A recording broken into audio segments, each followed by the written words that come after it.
നമസ്കാരം, സ്വാഗതം സ്പോർട്ട് ലൈവിലേക്ക്. തിരുവനന്തപുരം കഴക്കൂട്ടത്ത് നിന്ന് ഇന്നലെ കാണാതായ ഒരു 13-കാരിയെ തെരയുകയാണ് കേരളം. സഹോദരിമാരോട് വഴക്കിട്ടപ്പോൾ ശകാരിച്ചതിനവൾ വീട് വിട്ടെന്നായിരുന്നു ആദ്യം പുറത്തുവന്ന വിവരം. രണ്ടാനമ്മയുടെ ക്രൂരമർദ്ദനമാണ് കുട്ടി വീട് വിടാൻ കാരണമെന്ന് പിന്നീട് അയൽവാസിയുടെ വെളിപ്പെടുത്തലും പുറത്തുവന്നു. എന്തായാലും അവൾ പോയ വഴികൾ അരിച്ചു പെരുക്കുകയാണ് പോലീസ് സംഘം. അസം സ്വദേശിനിയായ തസ്മിത് തംസുവിന് എന്താണ് സംഭവിച്ചത്? ഈ വാർത്തയാണ് സ്പോർട്ട് ലൈവ് ആദ്യം പരിശോധിക്കുന്നത്. സ്വാഗതം.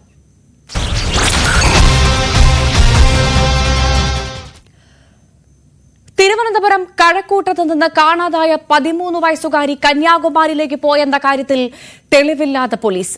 റെയിൽവേ സ്റ്റേഷനിലെ CCTV ദൃശ്യങ്ങൾ പോലീസ് പരിശോധിച്ചെങ്കിലും കുട്ടിയെക്കുറിച്ച് വിവരമൊന്നും ലഭിച്ചില്ല. നിലവിൽ റെയിൽവേ സ്റ്റേഷനുകൾ കേന്ദ്രീകരിച്ചാണ് പരിശോധന. കേരള പോലീസ് കുഴിത്തുറയിലും നാഗർകോവിലും ഇരണിയയിലും പരിശോധന നടത്തും. ഇല്ല അവര് നോക്കുന്നുണ്ടെന്ന് പറയുന്നു. കന്യാകുമാരിയിൽ എത്തിയതായിട്ട് കൺഫ്യൂഷൻ ആയി കുട്ടി. അതെ, ഇവിടെ കണ്ടു എന്ന് പറയുന്നു. ആര് കണ്ടത്? അവര് കണ്ടു എന്ന് പറയുന്നു, ഓട്ടോറിക്ഷക്കാർ കണ്ടു എന്ന് പറയുന്നു. മറ്റൊരിടത്ത് ഇറങ്ങിയിട്ടില്ല. ഇല്ല, നോക്കിയില്ല. ഞാൻ ഇവിടെ നോക്കിയതിനു ശേഷം ബാക്കി CCTV നോക്കാം. പോലീസ് പറയുന്നുണ്ട് അവര് കണ്ടതായിട്ടാണോ പറയുന്നത്? അവര് കണ്ടായിട്ട് പറയുന്നില്ല. കണ്ടായിട്ട് പറയുന്നു. അങ്ങനെ ജസ്റ്റ് ഒരു വേഗ ഐഡിയ മാത്രമേ ഉള്ളൂ. ഞാൻ നോക്കട്ടെ. അസം സ്വദേശി അൻവർ ഹുസൈന്റെ മകൾ തസ്മിത് തംസുവിനെ ഇന്നലെയാണ് കാണാതായത്. സഹോദരിമാരോട് വഴക്കിട്ടപ്പോൾ ശകാരിച്ചതാണ് തസ്മിതിനെ പ്രകോപിതയാക്കിയതെന്നാണ് മാതാപിതാക്കളുടെ വിശ്വാസം. वो बच्चा फोन करके बोल रहा है माँ दीदी मेरा मार रहा है, पिट रहा है. मैं बोल रहा है मैं तो ड्यूटी में, तुम रूम पर ताको, मोबाइल से पिस कर देखो, रूम में ताको, मारपीट मत करो. तुरंत बाद आबार फोन किया, माँ दीदी मेरे मार के मुंह तेजुला दिया. तो मैं इधर आया दोनों को 2 थप्पड़ लगाया. वो लड़की मेरा साथ काम पे लिए गया और बड़ो वाला लड़की और छोटा लड़की रूम में था. मैं तो और कुछ मालूम नहीं, मैं तो ड्यूटी में गया था. बाद 1 बजे आया खाना खाने के लिए. आया तो नहीं, रूम में नहीं मिला. वो लड़की बोल रहे, वो छोटा वाला लड़की वो बोल रहे दीदी कहाँ गया था, मुझे मालूम नहीं. और तब पापा और मैं ढूंढ रहा था, नहीं मिला. तो बाद पुलिस स्टेशन गया था. मैं बोल रहा था मेरा लड़की घूम गया, मेरा लड़की कोई नहीं मिला. वो पुलिस मेरा साथ दिया तो कुछ अब अभी मिला नहीं. वो बात है और कुछ नहीं. पुलिस तो ढूंढ रहा है, बोल रहे टेंशन मत लो, हमारा केरला मीडिया पुलिस सब साथ में है, तुम्हारा बच्चा मिल जाएगा. और बोल रहा है यार कुछ नहीं, कोई जानकारी नहीं है. मैं तो 1 महीना हुआ ये आया, केरला में आया 1 महीना हुआ. കന്യാകുമാരിയിൽ നിന്ന് VV അരുണും ഒപ്പം തമ്പാനൂരിൽ നിന്ന് VV വിനോദും നമുക്കൊപ്പം ചേരുന്നു. ആദ്യം ഞാൻ VV വിനോദിലേക്കാണ്. വിനോദ് തമ്പാനൂർ റെയിൽവേ സ്റ്റേഷൻ സമീപത്തുണ്ട്. വിനോദ്, എന്തെങ്കിലും സൂചന ഈ നിമിഷം വരുന്നുണ്ടോ? ഒരു ദിവസം പിന്നിട്ടിരിക്കുന്നു, നമ്മൾ ഈ പെൺകുട്ടി 13 വയസ്സുകാരി എവിടെയെന്ന് ചോദിച്ചുകൊണ്ടേയിരിക്കുകയാണ്. ഒരു ദിവസം പിന്നിട്ട് 26 മണിക്കൂർ പിന്നിട്ടിരിക്കുന്നു കുട്ടിയെ കാണാതായിട്ട്. എന്താണ് ഏറ്റവും ഒടുവിൽ ലഭിക്കുന്ന ഏറ്റവും പുതിയ വിവരങ്ങൾ എന്താണ്, വിശദാംശങ്ങൾ എന്താണ് വിനോദ്?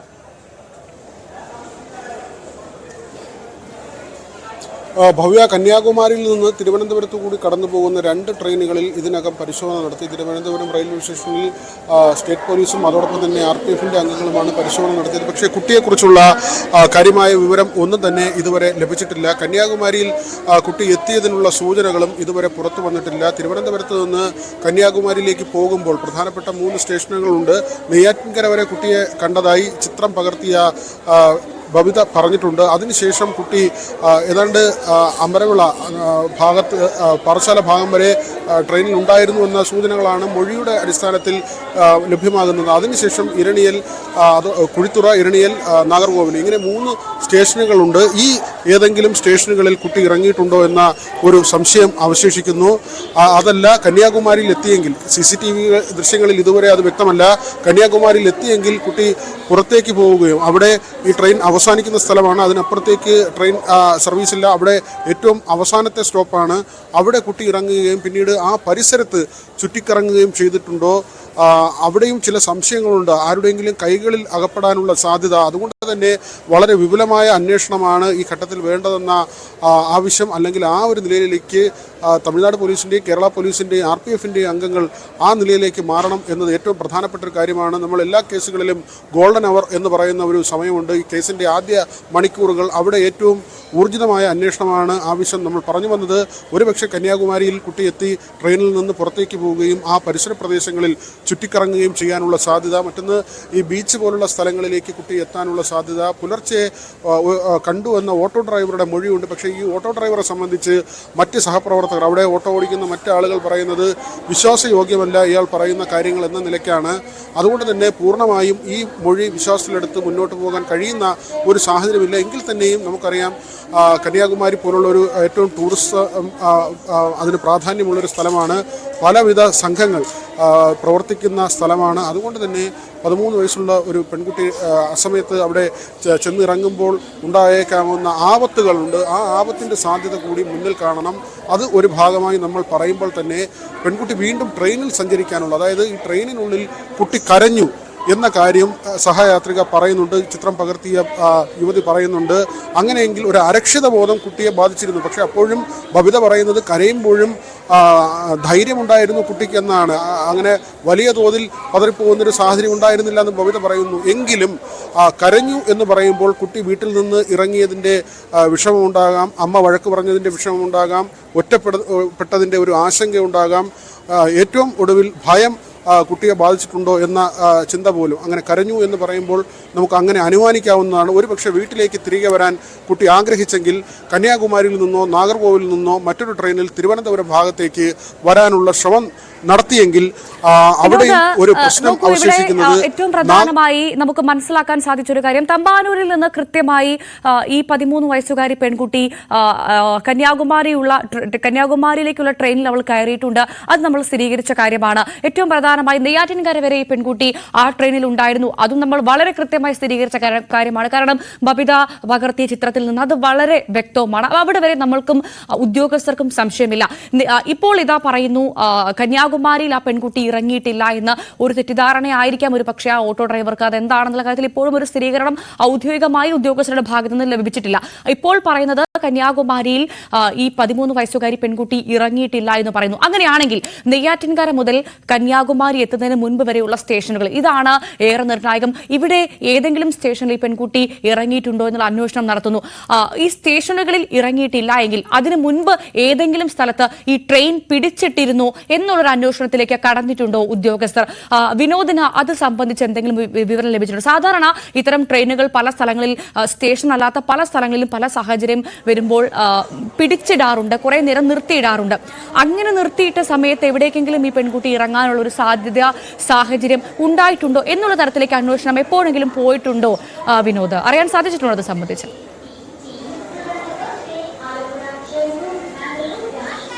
ഭവ്യ, നമ്മൾ പറഞ്ഞു വന്നതും അത് തന്നെയാണ്. അതായത് ഈ നാഗർകോവിൽ വരെയുള്ള ഭാഗം, അവിടെ 3 സ്റ്റേഷനുകൾ പ്രധാനമായും ഉള്ളത്. ആ സ്റ്റേഷനുകളിൽ ഇറങ്ങാനുള്ള സാധ്യത.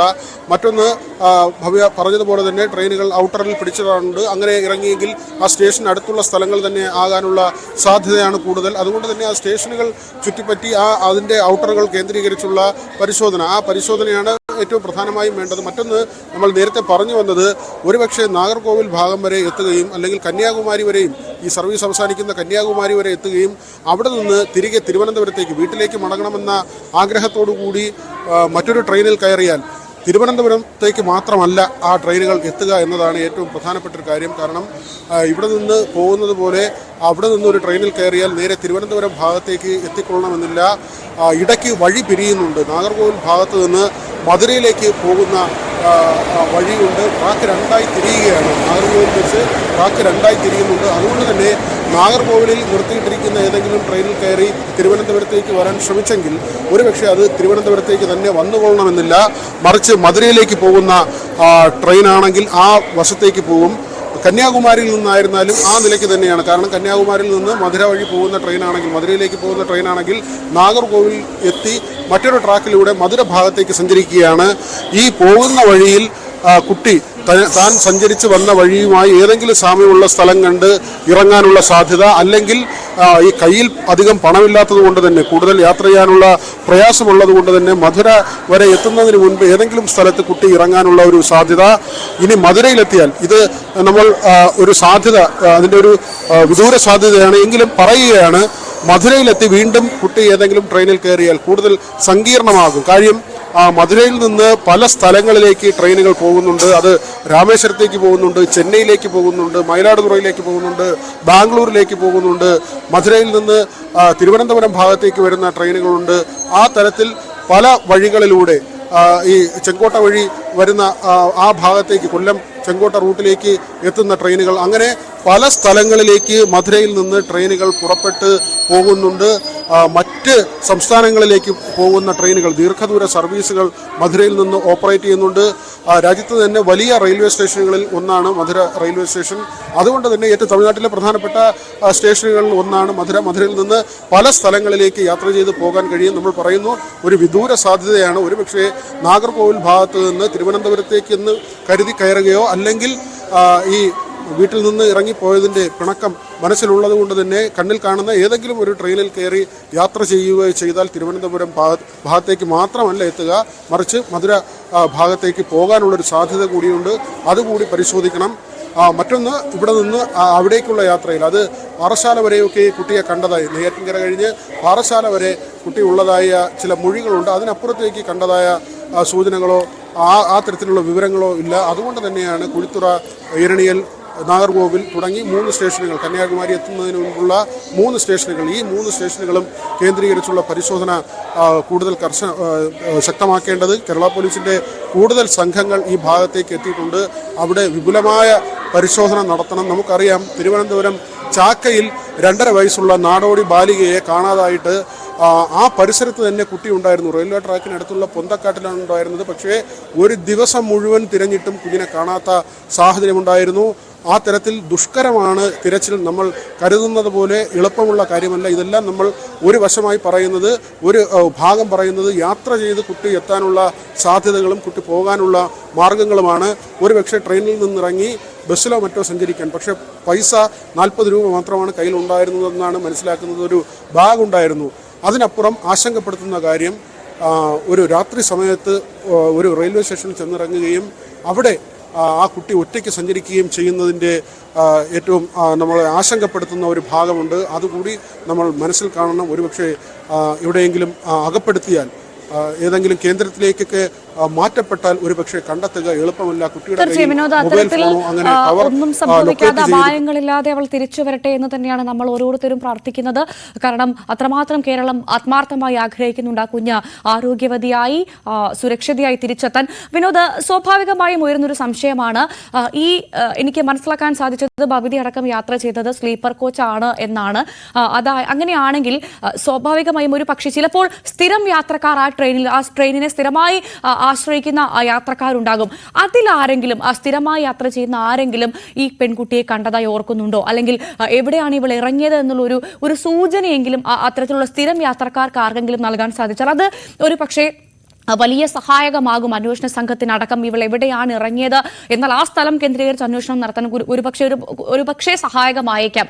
അത്തരത്തിൽ സ്ഥിരം യാത്രക്കാരെ കുറിച്ചുള്ള ഒരു അന്വേഷണം RPFന്റെയോ റെയിൽവേയുടെ ഭാഗത്തുനിന്ന് ഉണ്ടായിട്ടുണ്ടോ? അതെന്തെങ്കിലും അതിനെക്കുറിച്ച് സൂചന വല്ലതും ലഭിച്ചിട്ടുണ്ടോ വിനോദന?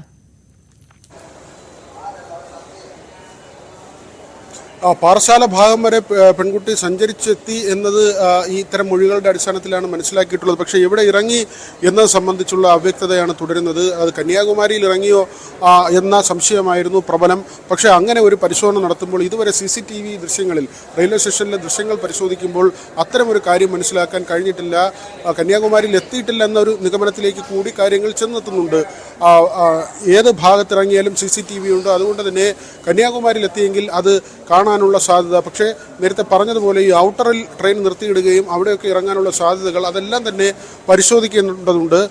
മറ്റൊന്ന്, കുട്ടി സഞ്ചരിച്ചത് ആ ദിശയിൽ തന്നെ എന്നത് ഇതിനകം തന്നെ വ്യക്തമായി കഴിഞ്ഞു. അതിന് ഏറ്റവും വലിയ തെളിവായി മാറിയത് ആ ഫോട്ടോയാണ്. യാത്രക്കാരി ബബിത പകർത്തിയ ചിത്രങ്ങൾ, അത് ഈ കുട്ടിയുടെ തിരോധാനവുമായി ബന്ധപ്പെട്ട് ഏറ്റവും നിർണായകമായ തെളിവാണ്. അല്ലെങ്കിൽ ഒരുപക്ഷെ ആ ഫോട്ടോ കൂടി ഉണ്ടായിരുന്നില്ലെങ്കിൽ, ആ ചിത്രം കൂടി ഉണ്ടായിരുന്നില്ലെങ്കിൽ എവിടേക്കാണ് കുട്ടി പോയതെന്ന് പോലും ഈ ഘട്ടം വരെ ഒരുപക്ഷെ കണ്ടെത്താൻ കഴിയുമായിരുന്ന സാഹചര്യം ഉണ്ടായിരിക്കില്ല. കാരണം തിരുവനന്തപുരത്തെയും കഴക്കൂട്ടത്തെയും ഒക്കെ CCTV ദൃശ്യങ്ങൾ പരിശോധിച്ച് അതിൻ്റെ സമയം വീണ്ടും വർദ്ധിക്കുന്ന ഒരു സാഹചര്യം ഉണ്ടാകുമായിരുന്നു. പക്ഷേ സഞ്ചരിച്ച വഴി ഏതാണ് എന്നത് സ്ഥിരീകരിച്ചിരിക്കുന്നു. എവിടെ കുട്ടി ഇറങ്ങി, അതാണ് ഏറ്റവും പ്രധാനപ്പെട്ട ചോദ്യം. എവിടെയാണ് ആ ട്രെയിനിൽ നിന്ന് കുട്ടി ഇറങ്ങിയത്, അത് കണ്ടെത്തുക, അത് ട്രാക്ക് ചെയ്യുക, ആ സ്ഥലം ലൊക്കേറ്റ് ചെയ്യുക എന്നത് തന്നെയാണ് ഏറ്റവും പ്രധാനപ്പെട്ട കാര്യം. അത് കുഴിത്തുറയാണോ, അത് ഇരണിയലാണോ, അത് നാഗർകോവിലാണോ, അല്ലെങ്കിൽ ഏറ്റവും അറ്റത്ത് ആ യാത്ര അവസാനിക്കുന്ന കന്യാകുമാരിയിലാണോ കുട്ടി ഇറങ്ങിയത്? ഇതൊന്നുമല്ലാതെ ട്രെയിൻ മറ്റെവിടെയെങ്കിലും നിർത്തിയെങ്കിൽ ആ സ്ഥലത്ത് ഇറങ്ങിയോ? അവിടെ മുതലാണ് ഇനിയുള്ള അന്വേഷണം ആരംഭിക്കേണ്ടത്. ആദ്യം കണ്ടെത്തേണ്ടത് കുട്ടി ഇറങ്ങിയ സ്ഥലം ഏത് എന്നതാണ്. അതാണ് ഈ കേസിലെ ഏറ്റവും നിർണായകമായ ഇനിയുള്ള നടപടി. ആ നടപടി വേഗത്തിൽ പൂർത്തിയാക്കാൻ കഴിയുക എന്നതാണ്. കാരണം ട്രെയിനിൽ നിന്ന് കുട്ടി ഇറങ്ങി എന്നത് വ്യക്തമാണ്. പിന്നീട് കണ്ടെത്തേണ്ടത് ആ സ്ഥലം. പിന്നീട് ആ സ്ഥലം കണ്ടെത്തിയാൽ കാര്യങ്ങൾ കുറച്ചുകൂടി എളുപ്പമാകും. എവിടേക്കാണ് പോകുന്നത്, അവിടുത്തെ CCTV ദൃശ്യങ്ങൾ, അവിടുത്തെ ആളുകളുടെ മൊഴികൾ, അവിടെ നിന്ന് കുട്ടി പോകാൻ സാധ്യതയുള്ള ഇടങ്ങൾ, കുട്ടി ഒറ്റയ്ക്കായതുകൊണ്ട് തന്നെ, പരിചിതമല്ലാത്ത സ്ഥലമായതുകൊണ്ട് തന്നെ കൂടുതൽ സങ്കീർണമായ ദുർഘടമായ വഴികളിലൂടെ സഞ്ചരിക്കാനുള്ള സാധ്യത കുറവാണ്. 13 വയസ്സുള്ള കുട്ടിയാണ്, അസം സ്വദേശിയാണ്, മറ്റു ഭാഷകൾ വശമില്ല, കയ്യിൽ കൂടുതൽ തുകയില്ല, മൊബൈൽ ഫോണില്ല. അതുകൊണ്ട് തന്നെ അങ്ങനെ ഒറ്റയ്ക്ക് കൂടുതൽ ദൂരം പോകാനുള്ള സാധ്യത, വീട്ടിൽ നിന്ന് പെട്ടെന്നൊരു പ്രകോപനത്തിൻ്റെ പേരിൽ പിണങ്ങിയിറങ്ങിയതാണ്, അമ്മ ശകാരിച്ചതിൻ്റെ പേരിൽ വീട്ടിൽ നിന്ന് ഇറങ്ങിയതാണ്, വീട് വിട്ടു പോയതാണ്. അതുകൊണ്ട് തന്നെ ഈ തരം കാര്യങ്ങൾ, കുട്ടി ഇറങ്ങിയതെവിടെ, ആ ഇറങ്ങിയ സ്ഥലം വേഗത്തിൽ കണ്ടുപിടിച്ച് കുട്ടി പോകാൻ സാധ്യതയുള്ള ഇടങ്ങൾ കണ്ടുപിടിച്ച്, അല്ലെങ്കിൽ അപകടകരമായ സ്ഥലങ്ങൾ, അത് പ്രത്യേകിച്ച് ഈ രാത്രികാലത്ത് എത്തിയാൽ അവിടെയുള്ള സംഘങ്ങൾ ഏതൊക്കെയാണ്, അവിടെ ക്രിമിനൽ ആക്ടിവിറ്റികൾ നടക്കുന്ന ഇടമാണോ, അങ്ങനെയുള്ള ക്രിമിനൽ സംഘങ്ങളുണ്ടോ, അവരുടെ നീക്കങ്ങൾ, അത് ആരൊക്കെയാണ് അവിടുത്തെ ഈ ക്രിമിനലുകൾ എന്ന കാര്യങ്ങളെല്ലാം ട്രാക്ക് ചെയ്ത് വളരെ പെട്ടെന്ന് എത്തുക എന്ന ഒരു കാര്യമുണ്ട്. അതിന് 3 സേനാ വിഭാഗങ്ങൾ ഒത്തൊരുമയോടെ പ്രവർത്തിക്കേണ്ട ഏറ്റവും വലിയ ഒരു ഘട്ടമാണ്. കേരള പോലീസ്, തമിഴ്നാട് പോലീസ്, അതോടൊപ്പം തന്നെ RPF. ഇതിലേതെങ്കിലും ഒരു സേനാ വിഭാഗത്തിൻ്റെ അലംഭാവമോ ഉദാസീനതയോ ഈ കേസിനെ ബാധിക്കും, അന്വേഷണത്തെ ബാധിക്കും. നമ്മൾ വീണ്ടും പറയുന്നു, ഗോൾഡൻ അവർ എന്നത് ഒരു പ്രധാനപ്പെട്ട കാര്യമാണ്. ഒരു കേസിൻ്റെ ആദ്യഘട്ടത്തിൽ പറയപ്പെടുന്ന ഒരു നില, അത് ഗോൾഡൻ അവർ എന്ന് പറയുന്നത് ആദ്യ മണിക്കൂറുകളാണ്. ആ മണിക്കൂറുകളിൽ കിട്ടുന്ന ഏറ്റവും നിർണായകമായ തെളിവുകൾ, ഒരുപക്ഷെ പിന്നീട് തെളിവുകൾ നഷ്ടപ്പെട്ടു പോകാം, മൊഴികളിൽ മാറ്റമുണ്ടാകാം, സമയം കഴിയും തോറും കൂടുതൽ സങ്കീർണതകൾ വന്നു ചേരാം. അതുകൊണ്ട് തന്നെ വളരെ പെട്ടെന്ന് ഇതുവരെയുള്ള ശാസ്ത്രീയ തെളിവുകളും സാക്ഷിമൊഴികളും സാഹചര്യ തെളിവുകളും അടിസ്ഥാനമാക്കി പെൺകുട്ടി എവിടെ ഇറങ്ങിയിരിക്കാം, പിന്നീട് എങ്ങോട്ട് പോയി തുടങ്ങിയ കാര്യങ്ങൾ വളരെ വേഗം കണ്ടെത്തുക എന്ന ഒരു ശ്രമകരമായ ദൗത്യം തന്നെയാണ്. അതൊരു ശ്രമകരമായ ദൗത്യം തന്നെയാണ്, ആവർത്തിച്ച് നമ്മൾ പറയേണ്ടിയിരിക്കുന്നു. പക്ഷേ അത് സേനാ വിഭാഗങ്ങളെ സംബന്ധിച്ച് വളരെ പെട്ടെന്ന് ചെയ്യേണ്ട, വളരെ വേഗത്തിൽ ചെയ്തു തീർക്കേണ്ട ഒരു കാര്യമാണ്. ഒരു 13-കാരിയെ കാണാതായിരിക്കുമ്പോൾ അതിൻ്റെ ഗൗരവത്തോടു കൂടി തന്നെ ഈ അന്വേഷണം മുന്നോട്ട് പോകേണ്ടതുണ്ട്. ഭവ്യ, തീർച്ചയായും അത്തരത്തിൽ തന്നെയാണ്. വിനോദ് ദയവായി തുടരുക.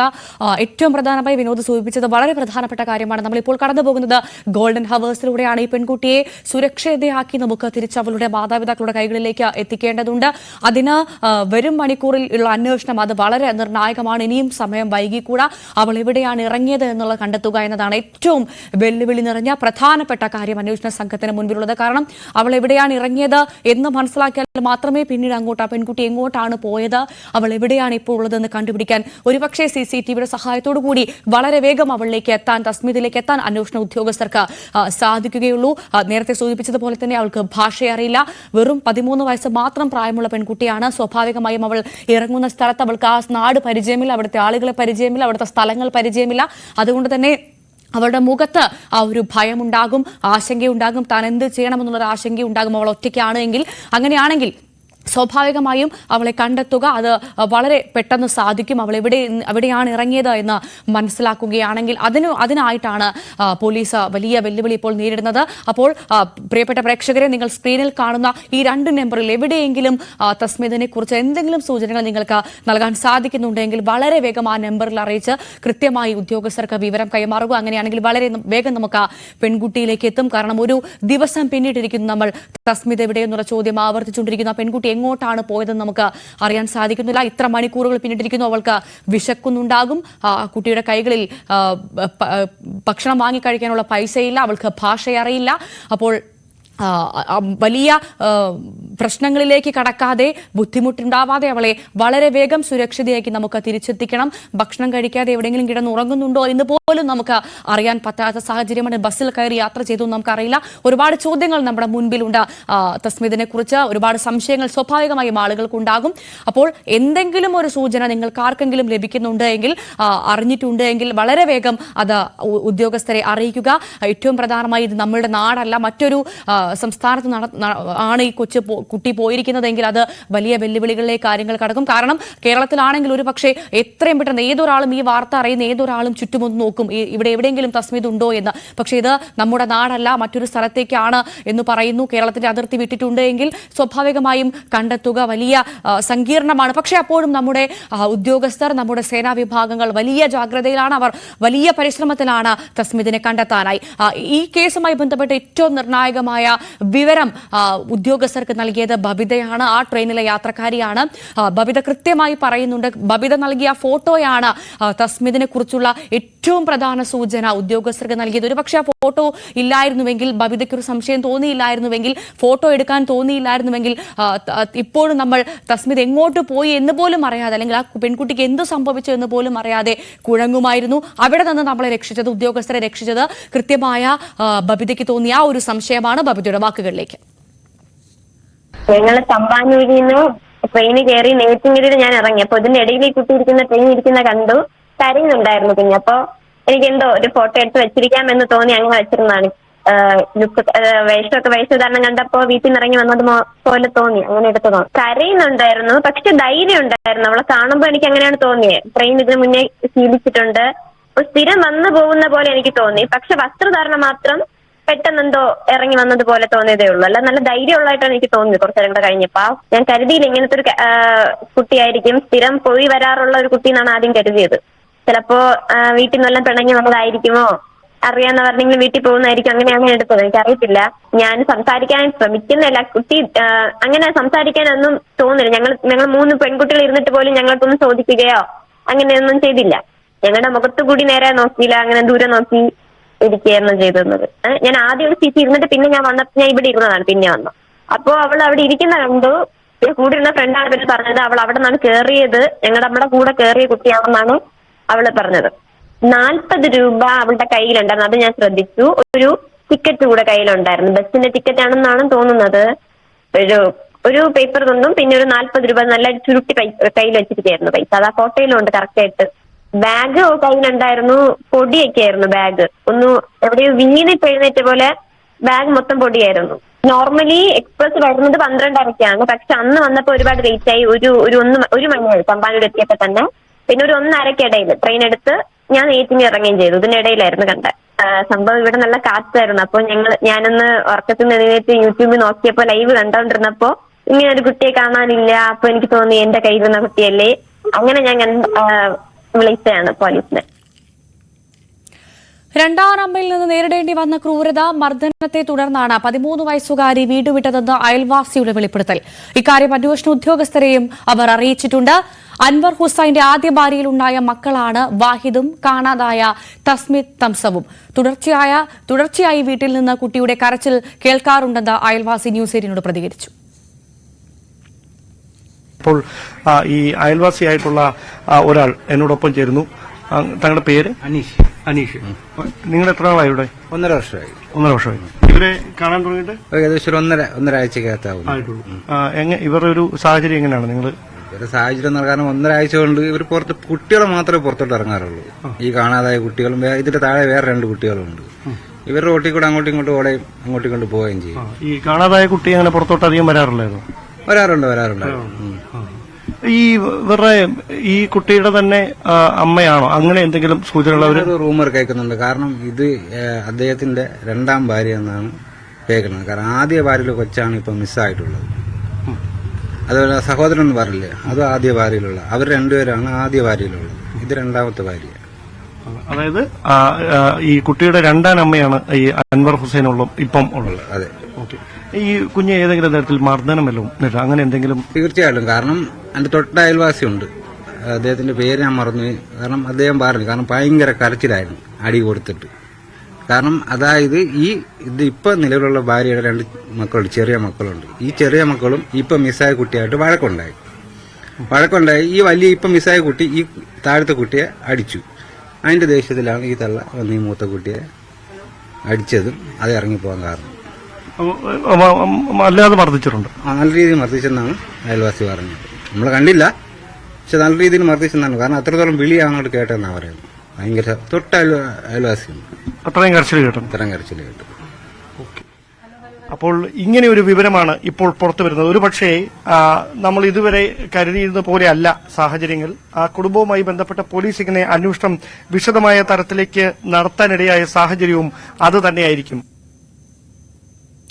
നമ്മൾ തുടക്കം മുതൽ പറഞ്ഞുകൊണ്ടിരുന്നത്, ആദ്യം ഈ വാർത്ത വന്ന സമയത്ത് നമ്മൾ പറഞ്ഞുകൊണ്ടിരുന്നത് ഏറ്റവും പ്രധാനമായി അമ്പയുമായുള്ള ഒരു വഴക്കിന്റെ പുറത്ത് സഹോദരനുമായുള്ള തർക്കത്തെ തുടർന്നാണ് ഈ തസ്മിത് തംസം എന്ന 13-കാരി വീട് വിട്ടിറങ്ങിയെന്നാണ്. പക്ഷേ പിന്നീടാണ് ഞങ്ങളുടെ റിപ്പോർട്ടർ ഡാൻ കുര്യൻ അവിടുത്തെ അയൽവാസിയുമായി സംസാരിച്ചപ്പോഴാണ് അങ്ങനെയല്ല സാഹചര്യം. ഇത് ഈ കുട്ടിയുടെ വീട്ടിലുള്ളത് കുട്ടിയുടെ രണ്ടാനമ്മയാണ്. രണ്ടാനമ്മ കുട്ടിയെ മർദ്ദിക്കാറുണ്ടായിരുന്നു. ഈ മർദ്ദനം സഹിക്കവയ്യാതെയാവാം ഒരു പക്ഷേ കുഞ്ഞ് വീട് വിട്ടിറങ്ങിയത് എന്നാണ് അയൽവാസി ഞങ്ങളുടെ റിപ്പോർട്ടറുമായി പങ്കുവച്ച വിവരം. പക്ഷേ എന്തായാലും അത് അത്തരത്തിലാണെങ്കിൽ പോലും അത് നമുക്ക് ആദ്യം വേണ്ടത് ഈ തസ്മിതിനെ കണ്ടെത്തുക എന്നതിന് ശേഷം എന്തിനാണ് ഈ കുഞ്ഞ് വീട് വിട്ടിറങ്ങിയത് നമ്മൾക്കറിയണം. രണ്ടാനമ്മയുടെ മർദ്ദനം ഇതിന് പിന്നിലുണ്ടോ എന്നുള്ളത് അതൊക്കെ മറ്റ് ഒരു തലമാണ്. പക്ഷേ അവിടേക്ക് എത്തുന്നതിന് മുൻപ് നമ്മളെ സംബന്ധിച്ച് ഇപ്പോൾ ആദ്യം വേണ്ടത് വളരെ പെട്ടെന്ന് തസ്മിതിനെ, സമയം വൈകാതെ ഈ ഗോൾഡൻ അവറിൽ തന്നെ തസ്മിതിനെ കണ്ടെത്തുക എന്നതാണ്. വളരെ വേഗം ഈ വാർത്തയിലേക്ക് എത്താം ഒരു ഇടവേളയ്ക്ക് ശേഷം. തസ്മിത് കാണാമറയത്താണ്. ഒരു ദിവസം പിന്നിട്ടിരിക്കുകയാണ് തസ്മിതിനെ കാണാതായിട്ട്. അന്വേഷണം ഇപ്പോൾ കന്യാകുമാരിയിലെ അന്വേഷണം വഴിമുട്ടിയിരിക്കുന്നു. രാവിലെ തന്നെ 5:30 ഒരു ഓട്ടോ ഡ്രൈവർ ഈ കുഞ്ഞിനെ തസ്മിതിനെ കണ്ടു എന്ന് പറഞ്ഞപ്പോൾ നമ്മളത് വലിയ ആശ്വാസത്തിലായിരുന്നു ആ വിവരത്തെ എടുത്തത്. കാരണം 5:30 വരെ അവൾ സുരക്ഷിതയാണല്ലോ എന്ന് നമ്മൾ വളരെ ആശ്വാസത്തോടു കൂടിയുള്ള റിപ്പോർട്ടുകൾ പ്രേക്ഷകരിലേക്ക് എത്തിച്ചു. പക്ഷേ ഇപ്പോഴിതാ അന്വേഷണ സംഘം പറയുന്നു, CCTV തെളിവുകൾ പറയുന്നു, ഇറങ്ങിയിട്ടില്ല, കന്യാകുമാരിയിൽ ഇറങ്ങിയിട്ടില്ല തസ്മിത് എന്ന് പറയുന്നു. അങ്ങനെയാണെങ്കിൽ ആ ഓട്ടോ ഡ്രൈവറുടെ മൊഴി അത് വിശ്വാസത്തിലെടുക്കാൻ, സ്ഥിരീകരിക്കാൻ നിലവിൽ സാധിച്ചിട്ടില്ല അന്വേഷണ ഉദ്യോഗസ്ഥർക്ക്. അങ്ങനെയാണെങ്കിൽ എവിടെയാണ് തസ്മിത് എന്നുള്ള ചോദ്യം നമ്മൾ വീണ്ടും ചോദിച്ചുകൊണ്ടിരിക്കുന്നു. ഏറ്റവും പ്രധാനമായി നെയ്യാറ്റിൻകര വരെ, തിരുവനന്തപുരത്ത് തമ്പാനൂർ റെയിൽവേ സ്റ്റേഷനിൽ നിന്ന് അവൾ ആ ട്രെയിനിൽ കയറിയിട്ടുണ്ട്. നെയ്യാറ്റിൻകര വരെ അവൾ ആ ട്രെയിനിൽ ഉണ്ടായിരുന്നു. പക്ഷേ കന്യാകുമാരിയിൽ ഇറങ്ങിയിട്ടില്ല എങ്കിൽ അതിന്റെ അടുത്തുള്ള 3 സ്റ്റേഷനുകളിൽ ഇപ്പോൾ അന്വേഷണ സംഘം കൃത്യമായി CCTV പരിശോധിക്കുന്നുണ്ട്. ആ ഏതെങ്കിലും 3 സ്റ്റേഷനുകളിൽ ഏതെങ്കിലും ഇറങ്ങിയോ തസ്മിത? അതല്ല എങ്കിൽ അതിനു മുൻപുള്ള എവിടെയെങ്കിലും ട്രെയിൻ പിടിച്ചിട്ട സമയത്ത് അവിടെ എവിടെയെങ്കിലും ഇറങ്ങാനുള്ള സാധ്യതയുണ്ടോ എന്നൊക്കെ കൃത്യമായി അന്വേഷിക്കുന്നുണ്ട്. രാപ്പകലില്ലാതെ അന്വേഷണ സംഘം തസ്മിതിന് പിറകെയുണ്ട്. ഉടൻ തന്നെ ആ കുഞ്ഞിനെ നമുക്ക് കണ്ടെത്താൻ സാധിക്കുമെന്നുള്ള വലിയ പ്രതീക്ഷയാണ്. കേരളത്തിലേക്ക് അഭയം തേടി വന്ന അതിഥി തൊഴിലാളിയുടെ മകളാണ്. ആ കുഞ്ഞിനെ, ആ അതിഥി തൊഴിലാളിയെ ചേർത്ത് പിടിക്കേണ്ടത് നമ്മളുടെ ഉത്തരവാദിത്തമാണ് എന്ന് ഉറച്ച ബോധ്യമുള്ളത് കൊണ്ട് തന്നെയാണ് കേരളത്തിലെ ഉദ്യോഗസ്ഥരടക്കം ഇവിടുത്തെ മാധ്യമങ്ങളടക്കം ഒറ്റക്കെട്ടായി ആ പെൺകുട്ടിക്ക് വേണ്ടിയുള്ള തിരച്ചിൽ നടത്തുന്നത്. ഇവിടുത്തെ ഉദ്യോഗസ്ഥർ, ഇവിടുത്തെ മന്ത്രിമാരടക്കം നമ്മുടെ ഭരണ സംവിധാനങ്ങൾ ഒന്നാകെ ആ കുഞ്ഞിന് വേണ്ടിയുള്ള തിരച്ചിൽ ഊർജിതമാക്കാനുള്ള ശ്രമങ്ങൾ ഇന്നലെ മുതൽ നടത്തുന്നുണ്ട്. നമ്മൾ മാത്രമല്ല, തമിഴ്നാട് പോലീസുണ്ട്, RPF ഉണ്ട്. ഇവരുടെ എല്ലാവരുടെയും സംയുക്തമായിട്ടുള്ള തിരച്ചിലാണ് നടത്തുന്നത്. അതിന്റെ ഭാഗമായിട്ട് തന്നെയാണ് ഇത്രയും പ്രധാനമായി കുറെ വിവരങ്ങൾ നമുക്ക് ലഭിച്ചത്.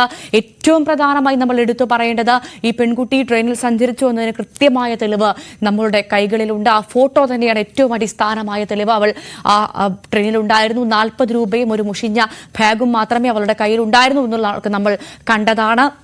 അത് തന്നെയാണ് നമ്മളെ ആശങ്കപ്പെടുത്തുന്നതും. കാരണം വെറും 40 രൂപ വെച്ച് ഒരു ദിവസം മുഴുവൻ ആ കുട്ടിക്ക് തള്ളി നീക്കേണ്ടതുണ്ട്. കൂടുതൽ ചിന്തിക്കാനോ പ്രവർത്തിക്കാനോ ഉള്ള കഴിവില്ല. വെറും 13 വയസ്സുള്ള പെൺകുട്ടി മാത്രമാണ് അവൾ. അതുകൊണ്ട് തന്നെ എങ്ങോട്ട് പോകണം, ഈ നാട് അവൾക്ക് പരിചയമില്ല. കേരളത്തിലേക്ക് എത്തിയിട്ട് വെറും 2 ആഴ്ച 3 ആഴ്ചയായിട്ടേ ഉള്ളൂ ആ പെൺകുട്ടിയുടെ കുടുംബവും ആ പെൺകുട്ടിയും കേരളത്തിലെത്തിയിട്ട്. അതുകൊണ്ട് തന്നെ ഈ നാടും തമിഴ്നാടും ഒന്നും അവൾക്ക് പരിചയമില്ല. ഇവിടുത്തെ ഭാഷ പരിചയമില്ല, ഇവിടുത്തെ ആളുകളെ പരിചയമില്ല. ഒരു പക്ഷേ തനിക്ക് എന്തെങ്കിലും ഒരു സഹായം ചോദിക്കണമെങ്കിൽ പോലും അവൾക്ക് ഭാഷ പരിചയമില്ല. അവൾ കേരളത്തിന് പുറത്തുള്ള തമിഴ്നാട്ടിൽ തന്നെയാണ് ഇപ്പോഴും ഉള്ളത് നമ്മൾ വിശ്വസിക്കുകയാണെങ്കിൽ. അങ്ങനെയാണെങ്കിൽ പോലും ഒരു പക്ഷേ ഞാൻ നേരത്തെ സൂചിപ്പിച്ചതുപോലെ ഈ നാട്ടിലായിരുന്നുവെങ്കിൽ ഏതൊരാളും ഒരു പെൺകുട്ടിയെ കാണുമ്പോൾ ഒന്ന് സംശയത്തോടു കൂടി നോക്കും. ഇത് നമ്മളെ കുറച്ച് മുൻപ് വാർത്തയിൽ കണ്ട തംസിതാണോ എന്ന് നോക്കുന്നവരാണ് മലയാളികൾ. പക്ഷേ തമിഴ്നാട്ടിലായതുകൊണ്ട് അത്തരത്തിലൊരു സാഹചര്യം എത്രമാത്രം ഉണ്ട് എന്ന് എനിക്കറിയില്ല. എന്തായാലും വളരെ വേഗം നമുക്ക് തംസത്തിലേക്ക് എത്തിയേ മതിയാകൂ, അവളെ തിരിച്ച് സുരക്ഷിതയാക്കി കേരളത്തിൽ എത്തിച്ചേ മതിയാകൂ. വി അരുൺ ചേരുന്നുണ്ട് കന്യാകുമാരിയിൽ നിന്നും. അരുൺ, നാഗർകോവിലാണ്. നാഗർകോവിൽ നിന്നാണ് ഇപ്പോൾ അരുൺ ചേരുന്നത്. അരുൺ, ഏറ്റവും പുതിയ വിവരങ്ങൾ എന്താണ്? കന്യാകുമാരിയിലെ തെരച്ചിൽ വഴിമുട്ടിയിരിക്കുകയാണ്. അരുൺ ഇപ്പോൾ നാഗർകോവിലാണെന്ന് ഞാൻ മനസ്സിലാക്കുന്നു. അവിടെ ട്രെയിനിൽ ആ കുഞ്ഞ് ഇറങ്ങിയിട്ടുണ്ടോ എന്നുള്ള അന്വേഷണമാണോ നടക്കുന്നത്? എന്താണ് അവിടെ സംഭവിക്കുന്നത്? ഏറ്റവും പുതിയ വിവരങ്ങൾ എന്തൊക്കെയാണ് അരുൺ? ആ പെൺകുട്ടി കന്യാകുമാരിയിൽ വന്നിട്ടില്ല എന്ന് ഏറെക്കുറെ പോലീസ് ഉറപ്പിക്കുന്നു. 16 CCTV ആണ് കന്യാകുമാരി റെയിൽവേ സ്റ്റേഷനിൽ ഉണ്ടായിരുന്ന 16 CCTVയും വിശദമായി തന്നെ കേരള പോലീസ് സംഘവും RPFും പരിശോധിച്ചു. ഇതിലൊന്നും ഈ പെൺകുട്ടി അവിടെ വന്ന് ഇറങ്ങിയതിന് തെളിവില്ല. ഇന്നലെ വൈകിട്ട് 3:30 കൂടിയാണ് ആ ട്രെയിൻ അവിടെ എത്തേണ്ടിയിരുന്നത്. ആ ട്രെയിനിൽ പെൺകുട്ടി എത്തിയെന്ന വിവരത്തിന്റെ അടിസ്ഥാനത്തിലാണ് പരിശോധന നടത്തിയത്. പക്ഷേ അതിന് ഒരു തെളിവും ലഭിച്ചിട്ടില്ല. അതുകൊണ്ട് അവിടുത്തെ പരിശോധന അവസാനിപ്പിച്ചു.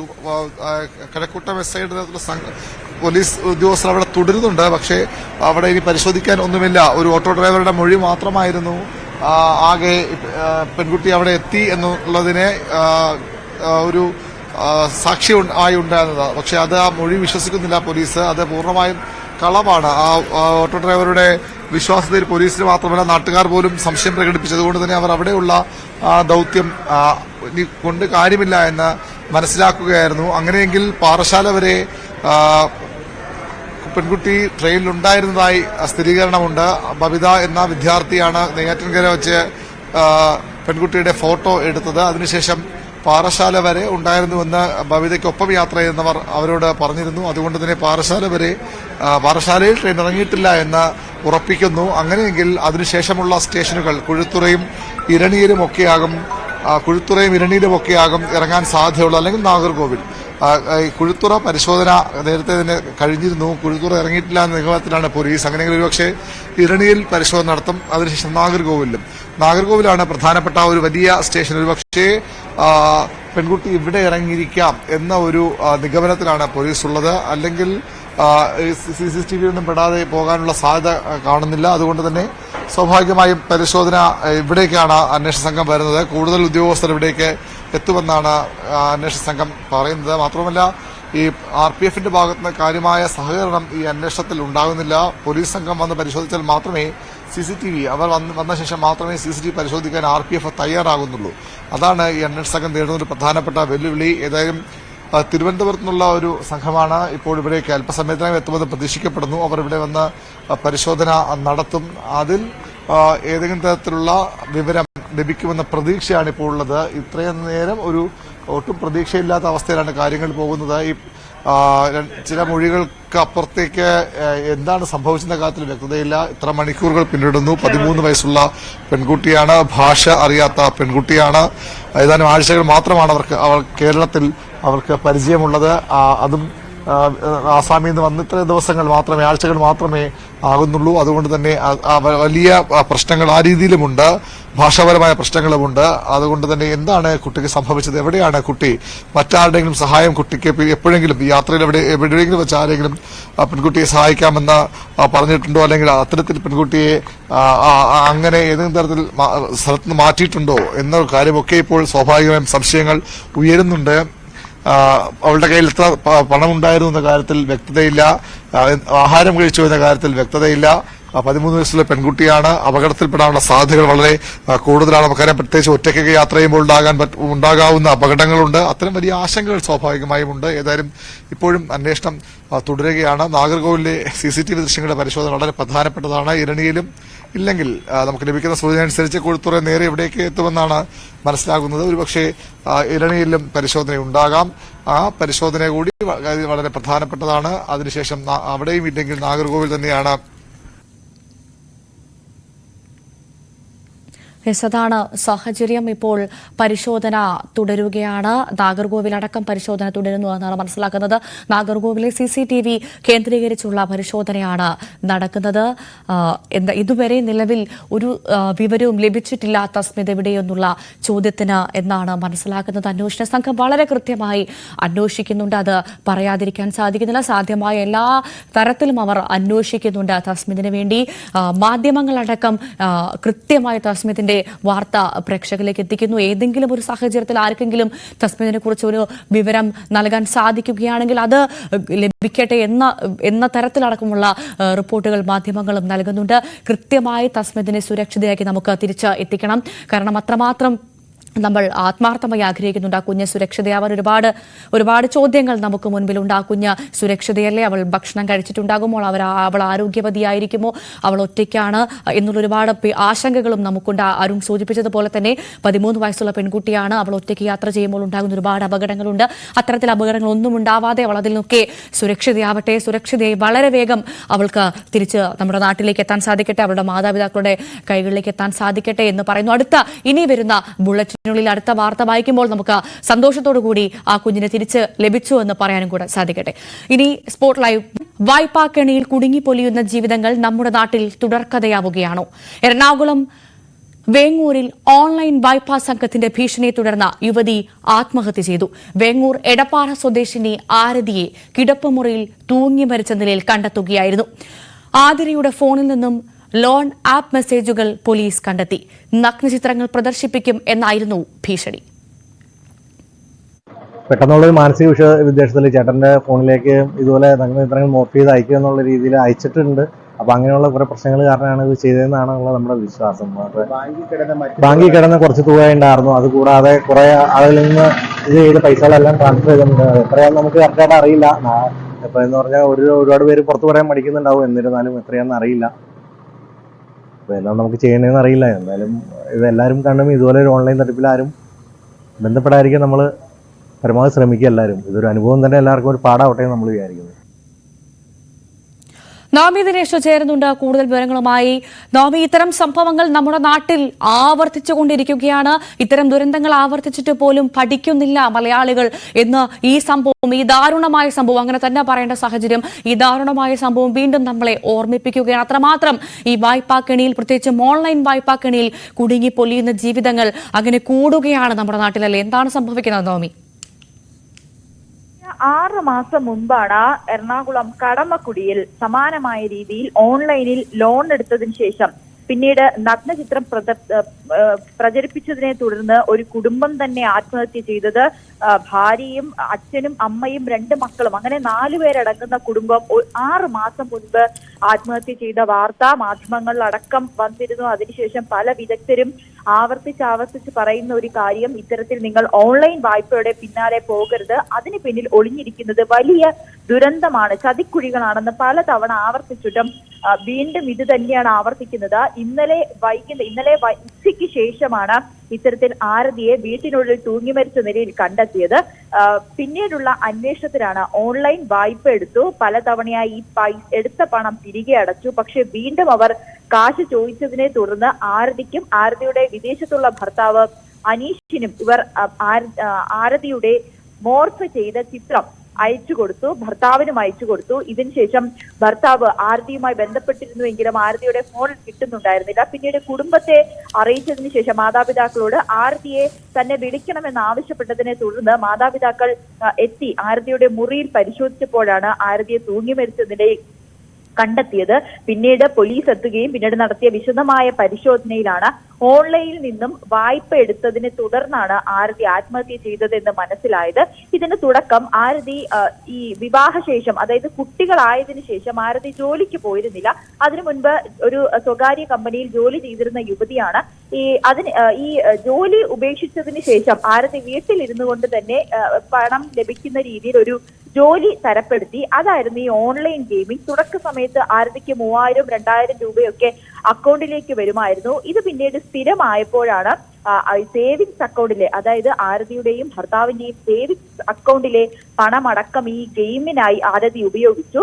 ഒരു തവണ ഭർത്താവിനോട് തനിക്ക് 3500 രൂപ ലഭിച്ചു എന്ന് പറയുകയും ചെയ്തു. പക്ഷെ ആ സമയത്ത് ഭർത്താവ് ആരതിക്ക് ജാഗ്രതാ നിർദ്ദേശം നൽകിയിരുന്നു. കാരണം ഇത്തരത്തിൽ ഓൺലൈനിൽ പിന്നിൽ വലിയ ചതിക്കുഴികൾ ഉണ്ടാകും, അതിന് പിന്നാലെ പോകരുത്, പണം മുടക്കരുതെന്ന് പലതവണ ആരതിയോട് പറഞ്ഞിരുന്നു. പക്ഷെ ഇത് കേൾക്കാതെയാണ് ആരതി വീണ്ടും ഇത്തരത്തിൽ ഓൺലൈൻ ഗെയിമുകളിലേക്ക് പോയതും അതിനുവേണ്ടി ഓൺലൈനായി പല ലോണുകൾ എടുക്കുന്ന സാഹചര്യം ഉണ്ടായത്.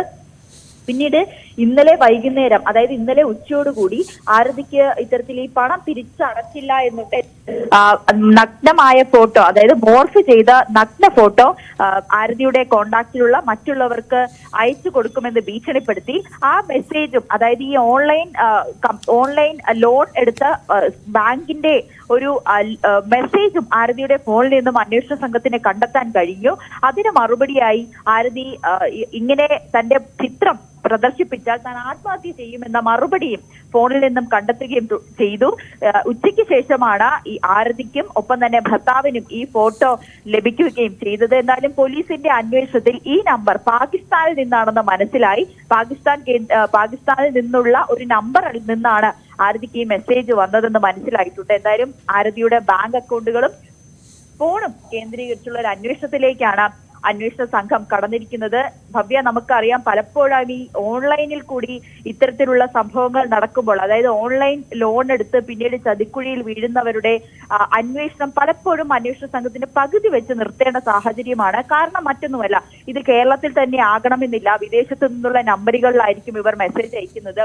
ഇവർ പണം അയക്കാൻ പറയുന്ന ബാങ്ക് അക്കൗണ്ടുകൾ പലപ്പോഴും പലരുടെയും പേരിലുള്ളതായിരിക്കും. അങ്ങനെ പല ബുദ്ധിമുട്ടുകളും അന്വേഷണ സംഘത്തിന് പാതി വഴിയിൽ അനുഭവപ്പെടുന്നുണ്ട്.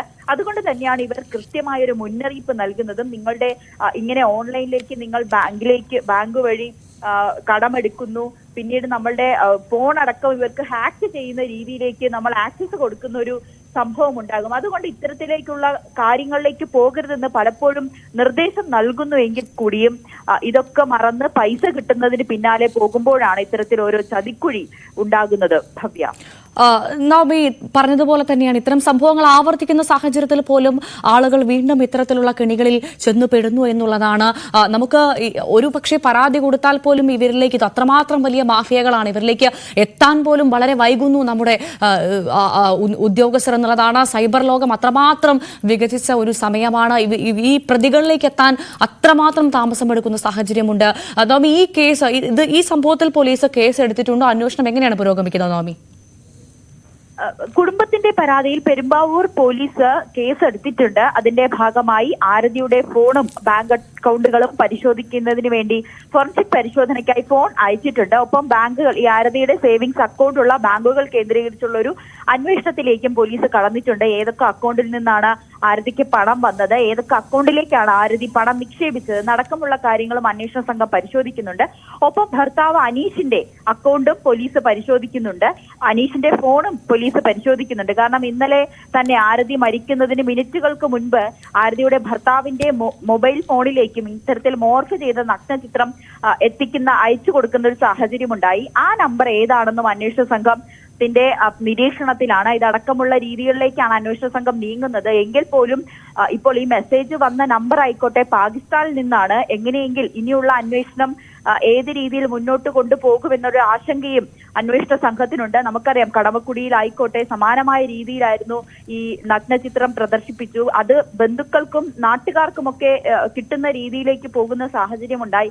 ഇതിനെ തുടർന്ന് അവിടെ ഒരു കുടുംബം തന്നെ ആത്മഹത്യ ചെയ്യുന്നു. ആ അന്വേഷണം പോലും എങ്ങും എത്താതെ നിൽക്കുന്ന സാഹചര്യം. അന്വേഷണ സംഘം പറയുന്നത് ഇത് കേരളത്തിൽ നിന്നല്ല, അല്ലെങ്കിൽ ഇന്ത്യയിൽ നിന്നല്ല, വിദേശത്തുള്ള നമ്പറിലാണ്. അതുകൊണ്ട് തന്നെ തങ്ങൾക്ക് അന്വേഷണവുമായി മുന്നോട്ട് പോകുന്നതിൽ ചില വെല്ലുവിളികൾ ഉണ്ട്. തീർച്ചയായും ഇത്തരത്തിലുള്ള ഓൺലൈൻ വായ്പാ തട്ടിപ്പ് ചതിക്കുഴികളിൽ ഇനിയെങ്കിലും ആളുകൾ വീഴാതിരിക്കുക. കാരണം അത്രമാത്രം വലിയ ചതിക്കുഴികളാണ് സൈബർ ലോകം ഒരുക്കി വെച്ചിരിക്കുന്നത്. വലിയ ദാരുണമായ സംഭവമാണ് ഇപ്പോൾ സംഭവിച്ചിരിക്കുന്നത്. വീണ്ടും ആവർത്തിച്ചു എന്ന് തന്നെ പറയണം. നവമി ദിനേശാണ് വിവരങ്ങൾ പങ്കുവച്ചത്. ജസ്നയുടെ വാർത്തയിലേക്കാണ് പോകുന്നത്. ജസ്നയെ കണ്ടതായി പറഞ്ഞ ലോഡ്ജിലെ മുൻ ജീവനക്കാരി രമണിയുടെ മൊഴി സിബിഐ രേഖപ്പെടുത്തി.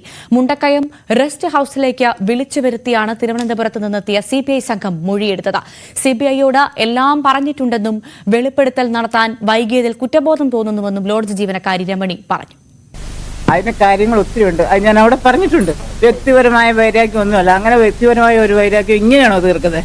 പറയാനുള്ള കാര്യമുണ്ട്. വീട്ടിൽ ബിജുവായിട്ടുള്ള പ്രശ്നം വീണ്ടും എന്നെ ഞാൻ കൊച്ചു പെമ്പിള്ളേരെ കൊണ്ടുപോയി വിൽക്കുന്നു എന്നൊക്കെ പറഞ്ഞാൽ പിന്നെ എനിക്ക് ദേഷ്യം വരായിരിക്കും. എന്നാൽ പിന്നെ പുള്ളി ചെയ്ത കാര്യം പറഞ്ഞേക്കാന്ന് വെച്ചു. അതുകൊണ്ട് ജി ശ്രീജിത്ത് ചേർന്നു വിവരങ്ങളുമായി. ശ്രീജിത്ത്, ഈ ജസ്ന തിരോധാനത്തിൽ പുതിയ വഴിത്തിരിവുണ്ടായിരിക്കുകയാണ് ഈ വെളിപ്പെടുത്തലോടുകൂടി. ഇപ്പോഴിതാ വീണ്ടും CBI അന്വേഷണവുമായി എത്തിയിരിക്കുന്നു. അതേ ലോഡ്ജിൽ അതേ സ്ഥലത്ത് അന്വേഷണം നടത്തുന്നു CBI. കൃത്യമായി മൊഴി നൽകിയെന്ന് രമണി പറയുന്നു. ഏറ്റവും പ്രധാനമായി ഇവിടെ ഇവിടെ ജസ്ന ഉണ്ടായിരുന്നു. ജസ്നയുടെ വീണ്ടും ജസ്ന കാണാമറയത്തായത് ഈ ലോഡ്ജിന് എന്തെങ്കിലും പങ്കുണ്ടോ തുടങ്ങിയ അന്വേഷണമാണോ CBI നടത്തുന്നത്? എന്തൊക്കെയാണ് പ്രധാനമായും ഇന്ന് CBIക്ക് ലഭിച്ച പ്രധാന വിവരങ്ങൾ? രമണിയുടെ മൊഴി എന്തൊക്കെയാണ് ശ്രീജിത്ത്?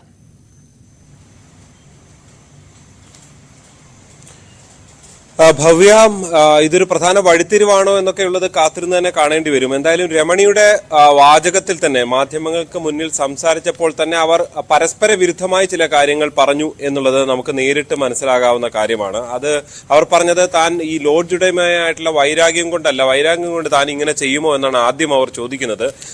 നമ്മളിപ്പോ കാണിച്ച പ്രതികരണത്തിൽ തന്നെ അവർ രണ്ടാമത് പറയുന്നുണ്ട്, തനിക്കെതിരെ ഈ ലോഡ്ജ് ഉടമ ചില കാര്യങ്ങൾ പറഞ്ഞിരുന്നു, താൻ കൊച്ചു പെമ്പിള്ളാരുമായിട്ട് ഇങ്ങനെയൊക്കെ പോകുന്നു എന്നുള്ള കാര്യങ്ങൾ പറഞ്ഞിരുന്നു. അപ്പോൾ അയാൾക്കെതിരെയും തനിക്ക് പറയാനുണ്ട്, അതങ്ങ് പറഞ്ഞേക്കാം എന്ന് കരുതി എന്നാണ് പറയുന്നത്. അതായത് ഈ ലോഡ്ജ് ഉടമ ബിജു സേവ്യർ നേരത്തെയൊക്കെ ആരോപിച്ചതുപോലെ ഇവരെ ഈ ജോലി സ്ഥലത്ത് നിന്ന് പുറത്താക്കിയ അടക്കമുള്ള വിഷയങ്ങളിൽ ചില പരസ്പരമുള്ള ചില വൈരാഗ്യങ്ങൾ അവിടെ രൂപപ്പെട്ടിട്ടുണ്ട് എന്നുള്ളത് ഫലത്തിൽ സ്ഥിരീകരിക്കുക കൂടിയാണ് ഈ രമണിയുടെ പ്രതികരണം എന്ന് വേണം മനസ്സിലാക്കാൻ. തീർച്ചയായും ഇവരിങ്ങനെ പറഞ്ഞിരുന്നു എങ്കിൽ പോലും, ഇവരുടെക്കിടയിലെ ഒരു ശത്രുതയാണെങ്കിൽ പോലും CBIയെ സംബന്ധിച്ച് ഇതൊരു മൊഴി വരുന്ന സമയത്ത്, ഇങ്ങനെ ഒരു വെളിപ്പെടുത്തൽ വരുന്ന സമയത്ത് അത് സ്വാഭാവികമായും അത് പരിശോധിക്കേണ്ടതുണ്ട്.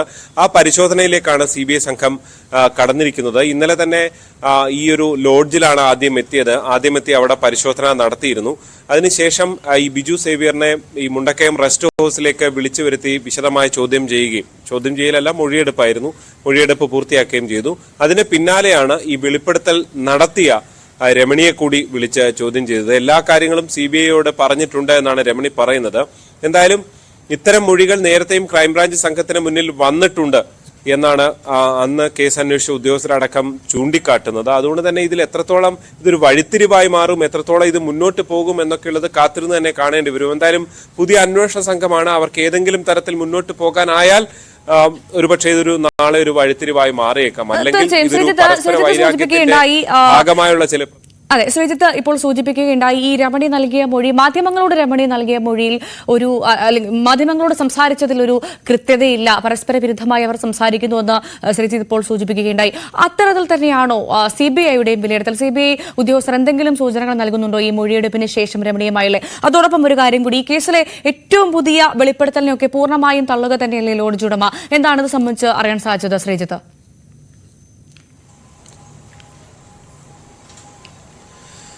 CBI സംഘം സ്വാഭാവികമായും ഇതിനൊരു മുൻധാരണയോടുകൂടി സ്വീകരിക്കാൻ സാധ്യതയില്ല. CBI ഇത് കുറെ പഴയ കേസാണ്, 6-7 വർഷം മുൻപുള്ള കേസാണ്. അതുകൊണ്ട് തന്നെ ഇതിലെ തെളിവുകൾ ഇനി കണ്ടെത്തുക, ഇനി ഇതിന് പിന്നാലെ എത്രത്തോളം പോകാൻ കഴിയും എന്നൊക്കെയുള്ള സാധ്യതകൾ മങ്ങിയ സാഹചര്യത്തിലായിരുന്നു ഇതൊരു ക്ലോഷർ റിപ്പോർട്ട് തയ്യാറാക്കിക്കൊണ്ട് എല്ലായിടത്തും അന്വേഷിച്ചു, ഇനി ഇത് മുന്നോട്ട് പോയിട്ട് കാര്യമില്ല എന്ന് കോടതിയെ അറിയിച്ചത്. പക്ഷെ അപ്പോഴും ജസ്നയുടെ പിതാവ് ഇനിയും ഇതിൽ പല കാര്യങ്ങളും പരിശോധിക്കാനുണ്ട് എന്ന് ചൂണ്ടിക്കാണിച്ചുകൊണ്ട് ചില രേഖകൾ കോടതിക്ക് കൈമാറുകയായിരുന്നു. അതിനെ തുടർന്നാണ് കഴിഞ്ഞ 2 മാസമായി ഇതിലൊരു അന്വേഷണത്തിലേക്ക് കടക്കുന്ന നിലയിലേക്ക് വീണ്ടും CBI സംഘം എത്തിയത്. അതിന് പിന്നാലെയാണ് ഇങ്ങനൊരു വെളിപ്പെടുത്തലൊക്കെ ഈ ഘട്ടത്തിൽ വന്നത്.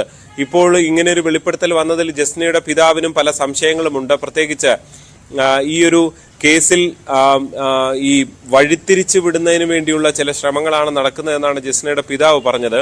എന്തായാലും ലോഡ്ജ് ഉടമ നേരത്തെ പറഞ്ഞത് ഈ ഒരു കേസിൽ ഇങ്ങനെ ഇവരിപ്പോൾ പറയുന്നത് ഇത് ഒരു വൈരാഗ്യത്തിന്റെ ഭാഗമാണ് എന്നുള്ളതാണ്. ഇപ്പോൾ ഈ പ്രതികരണം മനസ്സിലാക്കുമ്പോൾ ഈ മുണ്ടക്കയം സ്വദേശിനിയായ രമണിക്ക് അവർ പറഞ്ഞതിൽ ചില അവ്യക്തതകൾ, പരസ്പര വിരുദ്ധമായ ചില കാര്യങ്ങളുണ്ട് എന്നുള്ളത് കൊണ്ട് തന്നെ അതങ്ങനെ നിൽക്കുന്നു. പക്ഷെ അതിനപ്പുറത്തേക്ക് CBIയെ സംബന്ധിച്ചൊരു അന്വേഷണ സംഘമാണ്. അവർക്ക് ഇങ്ങനൊരു വിവരം വരുമ്പോൾ അവർ അതിനെക്കുറിച്ച് പരിശോധിക്കുന്നു എന്ന് മാത്രമേ ഇപ്പോൾ പറയാൻ കഴിയുകയുള്ളൂ. അതിനപ്പുറത്തേക്ക് കാര്യമായി എന്തെങ്കിലും ഒരു മുന്നോട്ട് പോക്ക് എന്തായാലും നിലവിലത്തെ സാഹചര്യത്തിൽ ഉണ്ടായിട്ടില്ല. എന്തായാലും CBI പരിശോധന തുടരുകയാണ്.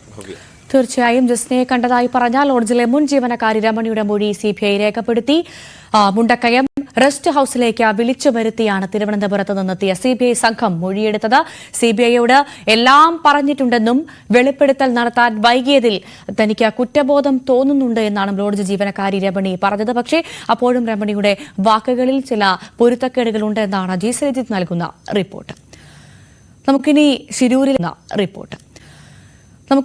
ശിരൂരിലേക്ക് പോകേണ്ടതുണ്ട്. അർജുനായുള്ള തിരച്ചിലിന്റെ കൂടുതൽ വിശദാംശങ്ങൾ അറിയണം. ശിരൂരിൽ കാണാതായ അർജുനു വേണ്ടിയുള്ള കാലാവസ്ഥ അനുകൂലമായാൽ തിരച്ചിൽ പുനരാരംഭിക്കുമെന്ന് കർണാടക സർക്കാർ ഹൈക്കോടതിയിൽ അറിയിച്ചു. നിലവിലെ സാഹചര്യത്തിൽ ഈശ്വർ മൽപ്പെ അടക്കമുള്ള മുങ്ങൽ വിദഗ്ധർക്ക് തിരച്ചിലിന് അനുവാദം നൽകാനാവില്ല. പശ്ചിമഘട്ടത്തിൽ പെയ്ത മഴ പുഴയിലെ ഒഴുക്ക് കൂട്ടിയെന്നും കർണാടക സർക്കാർ കോടതിയെ അറിയിച്ചു. തിരച്ചിൽ സംബന്ധിച്ച് ജില്ലാ ഭരണകൂടത്തിന്റെ റിപ്പോർട്ട് കോടതിക്ക് കൈമാറി. കേസ് കർണാടക ഹൈക്കോടതി സെപ്റ്റംബർ 18 വീണ്ടും പരിഗണിക്കും. കെ വി ബൈജു ചേരുന്നു കൂടുതൽ വിവരങ്ങളുമായി. ബൈജു, നമ്മൾ ഇന്ന് ഏറെ പ്രതീക്ഷയോടുകൂടി കാത്തിരുന്നതായിരുന്നു കോടതിയിൽ നിന്ന് എന്ത് മറുപടി വരും, അല്ലെങ്കിൽ കോടതി എന്ത് പറഞ്ഞാലും അത് നിർണായകമാണ്. നമ്മൾ രാവിലെ മുതലേ കാത്തിരിക്കുകയായിരുന്നു. എന്താണ് കോടതിയിൽ നിന്ന് അറിയാൻ സാധിച്ചത്? എപ്പോഴത്തേക്കുണ്ടാകും അർജുനായുള്ള തിരച്ചിൽ വീണ്ടും? ബൈജു.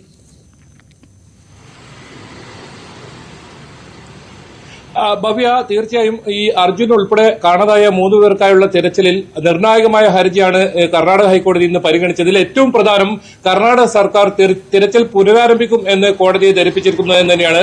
ഒരു ഘട്ടത്തിൽ ഈ തിരച്ചിൽ നിർത്തിവെച്ചേക്കുമോ, അത് കോടതിയെ അറിയിക്കുമോ എന്ന ഒരു ആശങ്ക കുടുംബത്തിനുണ്ടായിരുന്നു. ഏതായാലും അക്കാര്യത്തിൽ തിരച്ചിൽ പുനരാരംഭിക്കും. അതായത് കാലാവസ്ഥ അനുകൂലമായാൽ തിരച്ചിൽ പുനരാരംഭിക്കുമെന്നാണ് അറിയിച്ചിട്ടുള്ളത്. പക്ഷേ അപ്പോഴും ഉയരുന്ന ചോദ്യം, എന്നാണ് ഈ ഇത്തരത്തിൽ തിരച്ചിൽ വീണ്ടും തുടങ്ങുക? അക്കാര്യത്തിലേക്കൊന്നും കർണാടക സർക്കാർ കോടതിയിൽ ഏതെങ്കിലും തരത്തിൽ വിവരങ്ങൾ ബോധിപ്പിച്ചിട്ടില്ല. ഇതിൽ ഏറ്റവും പ്രധാനം ഈ ഡ്രഡ്ജർ എത്തിക്കുക എന്നതാണ്.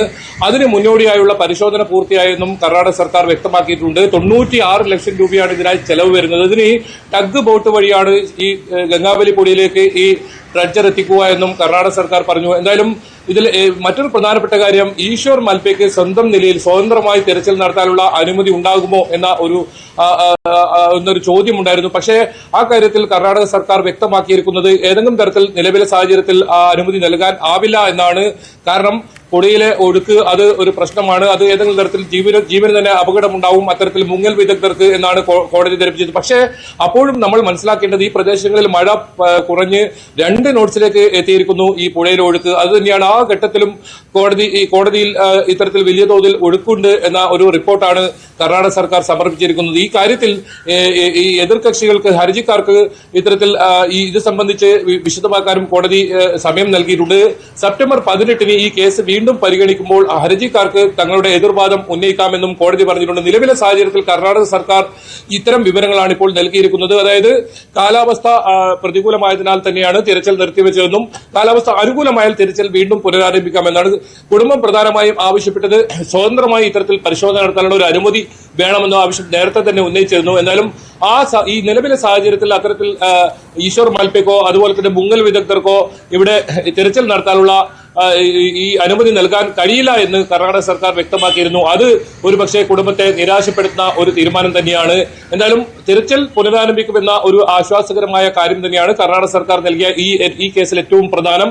കോടതി ഇക്കാര്യത്തിൽ നിലവിൽ ഈ 8 പേരാണ് ഇവിടെ മരണപ്പെടുന്ന സാഹചര്യം ഉണ്ടായിരുന്നത്. അവരുടെ കുടുംബങ്ങൾക്ക് എന്തൊക്കെ സഹായം ചെയ്തു, ഇവർക്ക് പുനരധിവാസവും മറ്റു കാര്യങ്ങളും ചെയ്തുവോ എന്ന കോടതി ആരാഞ്ഞു. ഇവർക്ക് എന്തൊക്കെയാണ് കർണാടക സർക്കാർ നൽകിയെന്ന് അടുത്ത കേസ് പരിഗണിക്കുമ്പോൾ അത് സംബന്ധിച്ച വിശദാംശങ്ങളും നൽകാൻ കോടതി ആവശ്യപ്പെട്ടിട്ടുണ്ട്. ഏതായാലും ഈ തിരച്ചിൽ നീളുമെന്ന ഒരു സൂചനയാണ് നമുക്ക് ഇന്നത്തെ കോടതി, ഈ കർണാടക ഹൈക്കോടതിയുടെ ഇന്നത്തെ ഹർജി പരിഗണിക്കുമ്പോൾ നമുക്കിപ്പോൾ മനസ്സിലാക്കാൻ സാധിക്കുന്നത്. കാരണം സെപ്റ്റംബർ 18 ഇനി കോടതി ഈ കേസ് പരിഗണനയ്ക്ക് വരുന്നത്. അപ്പോഴേക്കും ഈ റിപ്പോർട്ട്, കൃത്യമായ റിപ്പോർട്ട് സമർപ്പിക്കണമെന്ന് കോടതി ആവശ്യപ്പെട്ടിട്ടുണ്ട്. നിലവിൽ ഗംഗാവലി പുഴയിൽ വലിയ ഒഴുക്കില്ല, കാലാവസ്ഥ ഇപ്പോൾ അനുകൂലമാണ്. അപ്പോഴും കാലാവസ്ഥ പ്രതികൂലമാണെന്ന തരത്തിലുള്ള റിപ്പോർട്ടാണ് കർണാടക സർക്കാർ നൽകിയിരിക്കുന്നത്. അതുകൊണ്ട് തന്നെ കുടുംബം ആശങ്കപ്പെടുന്നുണ്ട്. കുടുംബവുമായി നമ്മൾ സംസാരിച്ചിരുന്നു. അവർ മുഖ്യമന്ത്രിയും അതുപോലെ തന്നെ ഉപമുഖ്യമന്ത്രി DK ശിവകുമാറിനെയും കാണാനുള്ള ഒരു ഒരുക്കത്തിലാണ്. കാരണം ഇത് ബോധ്യപ്പെടുത്താനുണ്ട്. വളരെ പെട്ടെന്ന് തന്നെ തെരച്ചിൽ തുടരണമെന്ന അഭ്യർത്ഥിക്കാൻ കൂടിയാണ് അവർ, ഈ കുടുംബം ഇത്തരത്തിൽ മുഖ്യമന്ത്രി സിദ്ധാരാമയ്യെ കാണാൻ ഒരുങ്ങുന്നത്. എന്തായാലും തിരച്ചിൽ നീളുമെന്ന ഒരു സൂചന കർണാടക സർക്കാർ ഇപ്പോൾ ഈ ഹൈക്കോടതിയിൽ ബോധിപ്പിച്ച ഈ അവരുടെ ഹർജിയിൽ നിന്നും നമുക്ക് മനസ്സിലാക്കാൻ സാധിക്കും. എന്നാലും ഇതുവരെയുള്ള തെരച്ചിലുമായി ബന്ധപ്പെട്ട കാര്യങ്ങളൊക്കെ റിപ്പോർട്ടായി കോടതിക്ക് കൈമാറിയിട്ടുണ്ട്. അത് ഇത്തരത്തിൽ കാലാവസ്ഥ അനുകൂലമായാൽ തിരച്ചിൽ പുനരാരംഭിക്കുമെന്ന് ഉള്ള റിപ്പോർട്ട് വന്നത് അത് തീർത്തും നമുക്ക് ആശ്വാസകരം തന്നെയാണ്. പക്ഷേ ഇപ്പോൾ അർജുന്റെ കുടുംബം ആശങ്കപ്പെടുന്നത് പോലെ എപ്പോഴത്തേക്ക് തിരച്ചിൽ ഉണ്ടാകുമെന്ന ചോദ്യത്തിന് നമുക്ക് ഇപ്പോഴും ഉത്തരം ലഭിച്ചിട്ടില്ല. ഈ സർക്കാരിന്റെ ഭാഗത്തുനിന്ന് കോടതിയുടെ ഭാഗത്തുനിന്നുള്ള വിവരങ്ങൾ ലഭിച്ചതിനു ശേഷം ബൈജു കുടുംബവുമായി ബന്ധപ്പെട്ടിരുന്നു. എന്താണ് അവർ പറയുന്നത്? അവരുടെ ഒരു ആശങ്ക നമുക്ക് ഊഹിക്കാൻ സാധിക്കുന്നതേ ഉള്ളൂ. കാരണം അവരെ സംബന്ധിച്ച് എത്രയും വേഗം തിരച്ചിൽ ആരംഭിക്കുക എന്നത് തന്നെയാണ് അവർക്ക് മുൻപിലുള്ള ഒരേ ഒരു വഴി, അല്ലേ? എന്താണ് മനസ്സിലാക്കാൻ സാധിച്ചത് ബൈജു? തീർച്ചയായും ഭവ്യ, ഞാൻ കുടുംബവുമായി സംസാരിച്ചിരുന്നു. അവർ വ്യക്തമാക്കിയത് രണ്ട് കാര്യമാണ്. ഒന്ന്, പ്രധാനമായും തിരച്ചിൽ അടിയന്തരമായി പുനരാരംഭിക്കണം. അതല്ലെങ്കിൽ രണ്ടാമതായി ഈ സ്വതന്ത്രമായി ഇത്തരത്തിൽ തെരച്ചിൽ നടത്താൻ ഒരു അനുമതി നൽകണം എന്ന് തന്നെയാണ്. അത് ഈശ്വർ മൽപ്പ നേരത്തെ തന്നെ കഴിഞ്ഞ ദിവസങ്ങളിൽ നമ്മൾ കണ്ടതാണ്. തെരച്ചിൽ അവസാനിപ്പിച്ച് അതിന് കഴിഞ്ഞ് പിറ്റേ ദിവസം ഈശ്വർ മൽപ്പ ഒരു തെരച്ചിലിൽ ഇറങ്ങിയപ്പോൾ അവരെ തടയുന്ന സാഹചര്യമുണ്ടായിരുന്നു. പോലീസ് കേസെടുക്കുമെന്ന തരത്തിലൊക്കെ ഭീഷണിപ്പെടുത്തുന്ന സാഹചര്യമുണ്ടായിരുന്നു. അത് ഒഴിവാക്കി സ്വതന്ത്രമായി തെരച്ചിൽ നടത്താനുള്ള അനുമതി, ഇത് രണ്ടിലേതെങ്കിലും ഒന്ന് ചെയ്യണമെന്നായിരുന്നു കുടുംബം ആവശ്യപ്പെട്ടിരുന്നത്. ആ കാര്യത്തിൽ ഒരു തീരുമാനമായിട്ടില്ല. അതിൽ കുടുംബം നിരാശയാണ്. അതേസമയം തിരച്ചിൽ പുനരാരംഭിക്കുമെന്ന ഒരു കർണാടക സർക്കാരിന്റെ ഒരു കാര്യം മാത്രമാണ് ഇതിൽ ഏക ആശ്വാസമായി ഉള്ളത്. എന്തായാലും കുടുംബം ഇത് സംബന്ധിച്ച് കർണാടക സർക്കാരിനെ നേരിട്ട് കണ്ട്, അതായത് മുഖ്യമന്ത്രി ഉൾപ്പെടെ നേരിട്ട് കണ്ട് ഈ കാര്യം ബോധിപ്പിക്കാനാണ് ഇപ്പോൾ തീരുമാനിച്ചിട്ടുള്ളത്. അത് വൈകാതെ തന്നെ അവർ പോകും. കാരണം വ്യാഴാഴ്ച തിരച്ചിൽ പുനരാരംഭിക്കുമെന്നാണ് കുടുംബത്തിന് നൽകിയ ഉറപ്പ്. അത്തരത്തിൽ വ്യാഴാഴ്ച തിരച്ചിൽ തുടരുന്ന ഒരു സാഹചര്യം നിലവിൽ കാണുന്നില്ല. കാരണം ഈ ഡ്രഡ്ജർ എത്തിക്കാനുള്ള ആലോചനകൾ നടക്കുന്നുണ്ടെന്നല്ലാതെ അതിനൊരു അന്തിമ തീരുമാനമായിട്ടില്ല എന്നാണ് മനസ്സിലാക്കാൻ സാധിക്കുന്നത്. ഡ്രഡ്ജർ ഇവിടെ എത്തിക്കാൻ കഴിയുമെന്ന് കർണാടക സർക്കാർ ഏതായാലും കോടതിയെ ബോധിപ്പിച്ചിട്ടുണ്ട്. ടഗ് ബോട്ടിലൂടെ ഇത്തരത്തിൽ ഗംഗാവലി പുഴയിലേക്ക് ഈ ഡ്രഡ്ജർ എത്തിക്കുക, അതിനായുള്ള പരിശോധനകളൊക്കെ പൂർത്തിയായി എന്നും കോടതിയിൽ കർണാടക സർക്കാർ വ്യക്തമാക്കിയിട്ടുണ്ട്. 1 കോടിയോളം രൂപ ചെലവ് വരുന്നുണ്ട്. ആ ചെലവ് കർണാടക സർക്കാർ വഹിക്കാമെന്നും പറഞ്ഞിട്ടുണ്ട്. ഏതായാലും ഈ തിരച്ചിൽ നീളുമെന്ന ഒരു സൂചന തന്നെയാണ് ഇപ്പോഴേ ഈ കർണാടക സർക്കാർ കോടതിയിൽ സമർപ്പിച്ച ഹർജിയിൽ നിന്ന് മനസ്സിലാക്കാൻ സാധിക്കും. തീർച്ചയായും അത് തന്നെയാണ് സാഹചര്യം. എന്തായാലും അർജുനായുള്ള തിരച്ചിൽ ഇനിയും നീളും എന്നാണ് മനസ്സിലാക്കുന്നത്. തിരച്ചിൽ വൈകുമെന്നുള്ള റിപ്പോർട്ടുകളാണ് ലഭിക്കുന്നത്. KV ബൈജു ആണ് വിശദവിവരങ്ങൾ നൽകിയത്. ഇതോടുകൂടി സ്പോട്ട് ലൈവ് പൂർണ്ണമാവുകയാണ്. നാളെ ഇതേ സമയം വീണ്ടും കാണാം. നമസ്കാരം.